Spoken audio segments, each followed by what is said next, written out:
দুনিয়া দেখেন, আপনি জন্ম নিলেন, জন্মের পর আস্তে আস্তে আপনি বড় হইলেন, কত আপনার লোক আছে, আদরের লোক আদর করলো। কিন্তু আস্তে আস্তে আপনি বড় হইলেন, আপনি ছেলে হইলেন, আপনার বন্ধু আছে, মেয়ে হলেন, বান্ধবী আছে, তার সাথে ঘুরলেন, ঈদ করলেন, মজা করলেন। আস্তে আস্তে আপনি বড় হইলেন, তখন আপনার বিয়ে শাদী হলো। বিয়ে শাদী হওয়ার পরে চলে গেলেন জামাইয়ের বাড়ি, কত মজা করে সন্তান নিলেন, কত আনন্দতে থাকলেন। সন্তান বড় হলো, আস্তে আস্তে সন্তানকে মানুষ করলেন, এমন একটা দিন গেল যে আপনি বৃদ্ধ হয়ে গেলেন। তখন আপনাকে কেউ আর দেখে না, কত কথা শোনার লাগে। অবশ্য আপনি একসময় আপনিও যুবতী ছিলেন, মানুষের লাত্তা ব্যথা আপনি দিন দিচ্ছেন, আপনি এরম খাইতেছেন। তারপরে আপনার বৃদ্ধ জীবনটা খুব কষ্ট গেল, খুব কষ্ট করে জীবনটা উদ্যোগ করলেন। এটাই কষ্টর দুনিয়া, কষ্ট লাগে খুব।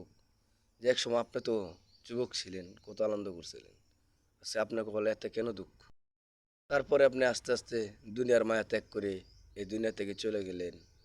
সবাইকে কাঁদে, আর কোনোদিন আসবো না তোদের বাড়িতে, তোদেরকে জ্বালানির জন্য আর আসবো না। দ্বিতীয়বার বন্ধুদের সাথে কথা বলতে, বাপ মার সাথে কথা বলতে, সন্তানকে জ্বালাইতে, এই দুনিয়াকে দেখতে, এই দুনিয়ার মায়া ত্যাগ করে গেল, আর কোনোদিন আসবে না।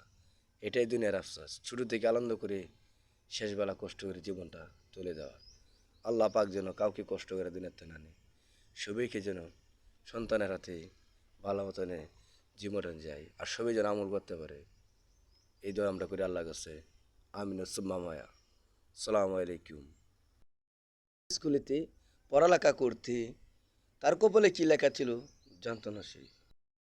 সে যদি জানতো তাহলে যেত না সে স্কুলে, বাপ মার সাথে বিদায় নিত জীবনের শেষ দেখাতে। প্রত্যেক দিনের মতন বিদায় নিল, যাবে স্কুলে, অল্প একটু টিফিন খেলো, তার সময় মতনে বইখানি নিয়ে চলে গেল স্কুলের মাঠে। স্কুলেতে যখন পড়তেছিল, এটাই তার শেষ ছিল পড়া। টিচার ম্যাডাম পড়াচ্ছিল, সেই সময়তেই আকাশ থেকে একটা যুদ্ধর বিমান এসে পড়লো স্কুলেতে। স্কুলেতে পড়ে সব করলো ধ্বংস, ধ্বংসতে সবের জীবন কেড়ে নিল মায়ের কুলে থেকে সন্তানের জীবন। ইস, মা যদি জানতো, সন্তানকে দিত না মুখের দিকে, মৃত্যুর দিকে ঠেলে। তাদের কপালে লেখা ছিল, এটাই তাদের ভাগ্য।